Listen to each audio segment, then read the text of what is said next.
bag will come. How do you expect allegiance from such a people that you have collected millions? Not until we stop that, we will still have all this kind of thing.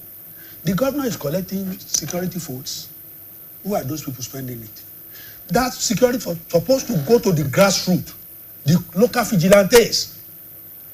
The baales and the obas, they are collecting stipend every month. Why can't they give them a little addition for the security of their area? Because they are the chief security of their area. They're supposed to report to the local government chairman, the local government chairman, to the governor, who is the state chief security officers.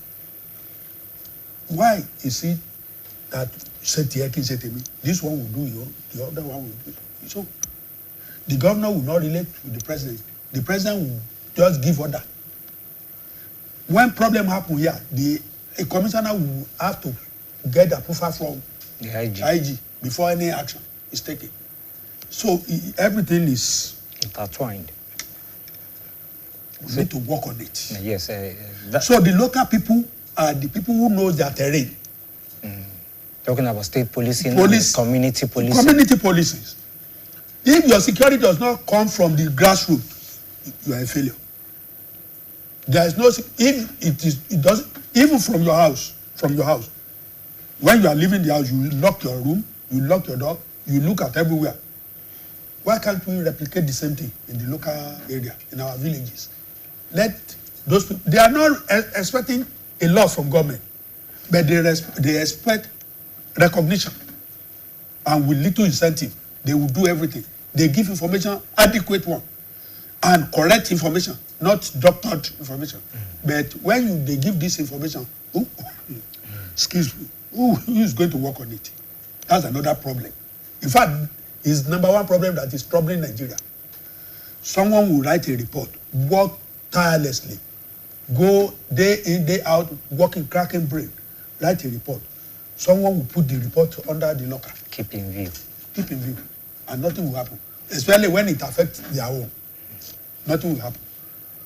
So I'm an advocate of when I want to write a report like that, the person the report is supposed to go to, I'll copy, advance copy. That's the best way to operate. Even when you are in an office, you know your guy will suppress what you write. Just a copy, advance copy. It's not the original copy, just advance copy. The person will see it before and keep it, waiting for the one pass through the normal channel. There's no offense in that. So we have a lot of things happening that people may not see with ordinary eyes. God will help us. Yes, Dr. Adams, these massacres that have been going on, intermittently, they have affected internally displaced persons. How have they affected internally displaced persons? Talking about food security and the economy of both Benue and Kaduna states, where these things mostly happen. Well, definitely, Benue State used to be described as the food basket of the nation. And because of these incessant attacks, and for the fact that most of those attacks are actually based on access to land, I think is a major factor in most of those. For instance, at the peak of this crisis in 2016, there was an attempt by the then governor in Kaduna, for instance, trying to create a kind of grazing reserves. And they earmarked about 180,000 hectares of land for that purpose. And about 150 hectares were actually appropriated from the southern Kaduna. And that actually created a lot of tension. That why should government focus on southern Kaduna, knowing fully that these are, Christian-dominated. They are indigenous. Indigenous people. Well, I think that is one of the major problems. And government has not been able to politically communicate effectively why that kind of decision was taken. That's why we have government.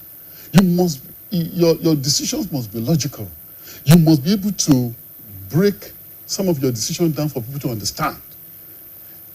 You are trying to earmark 180,000 land for grazing, picking over about 75% of that from the particular region that have been crying for oppression.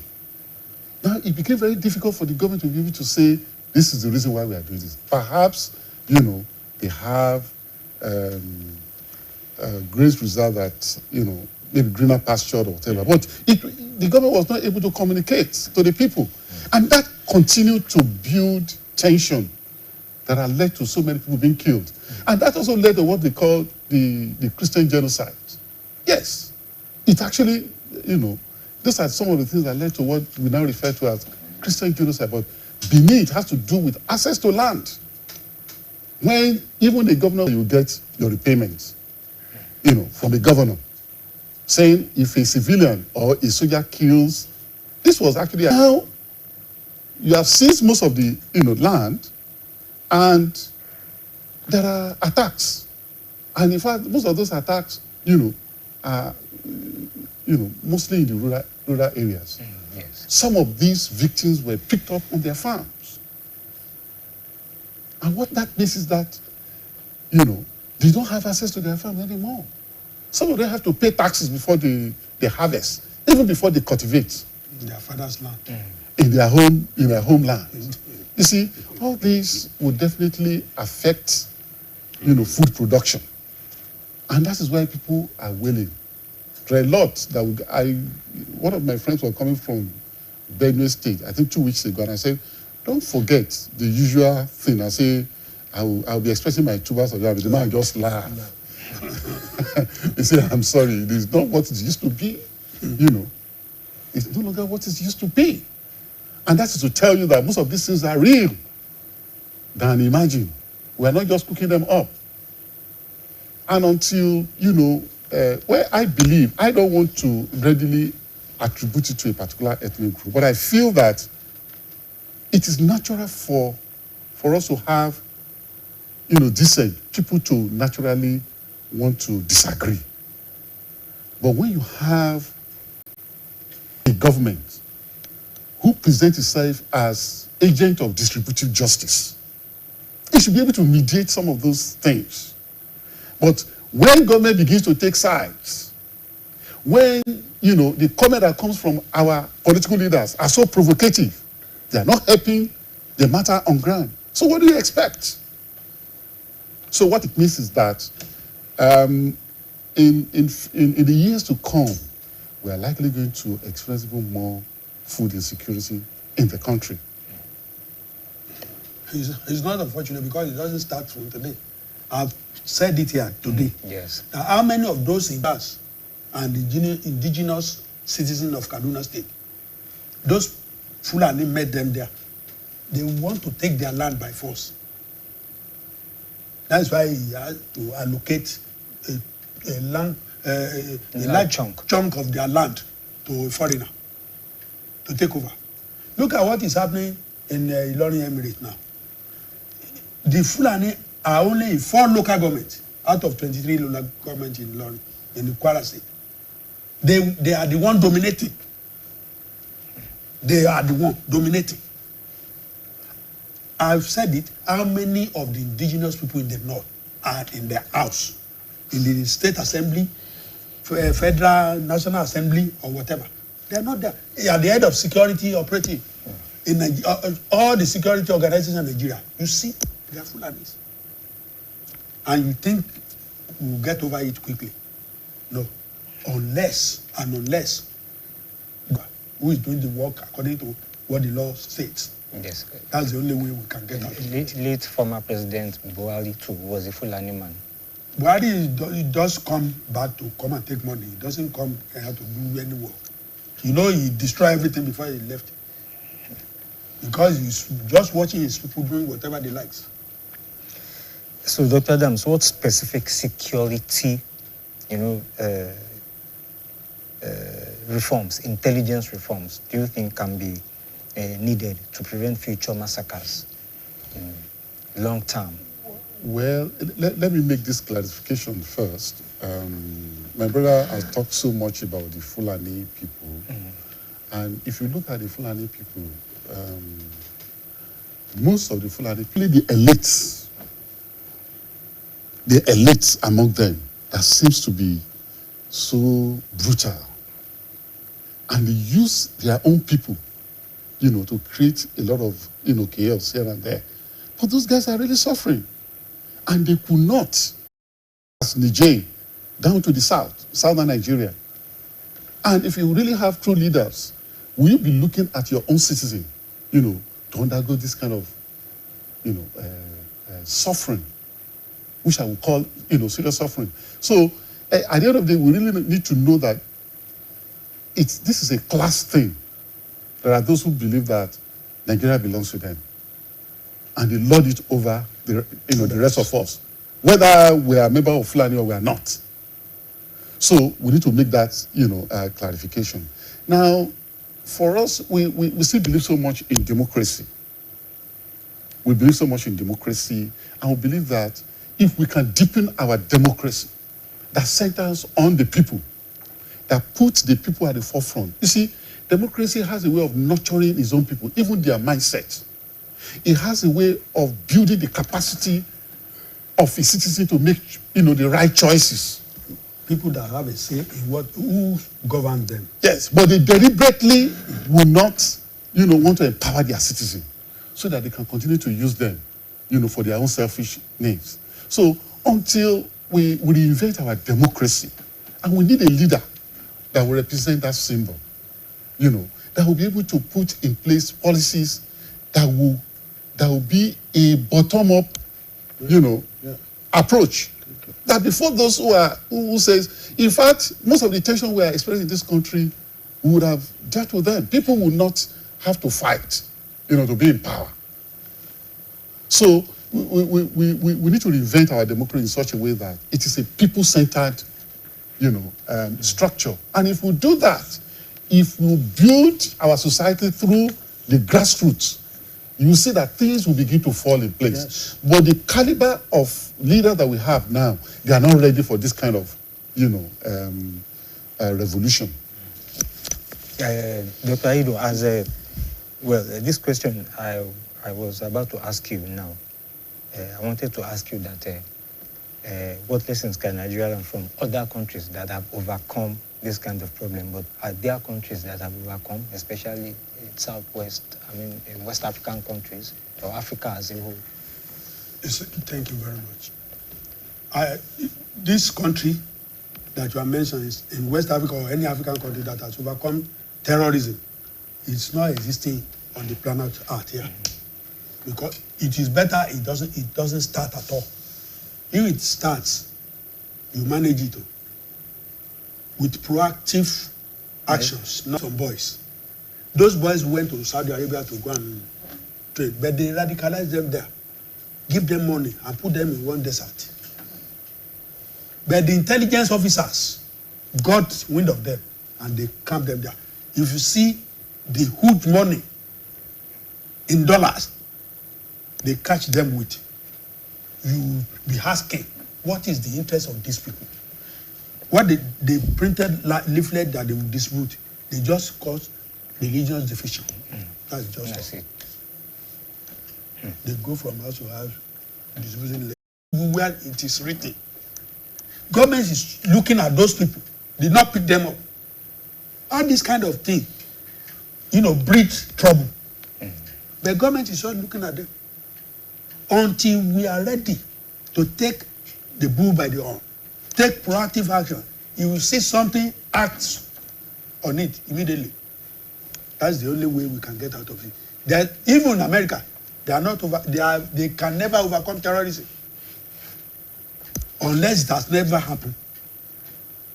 But those countries that they did not attack, that has not been attacked yet, they have mechanism that deal with this thing underneath. Not that it's not happening, but they will not allow it to happen before they take action.